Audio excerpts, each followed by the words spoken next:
अस्सलाम वालेकुम स्टूडेंट्स, आज हम मुतालिया इस्लाम पेज नंबर 10 बाब दोम अल्लाह ताला पर ईमान पढ़ेंगे। स्टूडेंट्स, आज हम सवाल नंबर 3 करेंगे। अल्लाह ताला कहाँ है? जवाब अल्लाह अलिफ लाम लाम शद खड़ी ज़बर है। अल्लाह ते आइन अलिफ ते आइन ता आइन अलिफ आ ता आ लाम खड़ी ज़बर छोटी ए ला।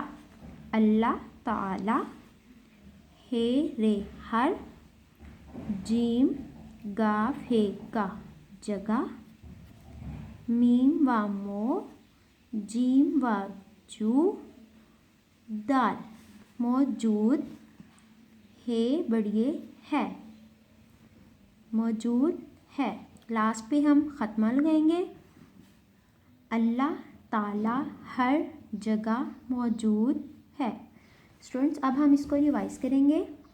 अल्लाह ताला कहाँ है?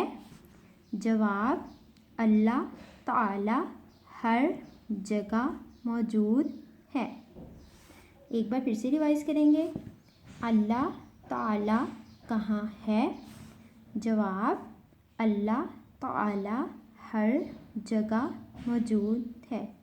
थैंक यू स्टूडेंट्स, अल्लाह हाफिज़।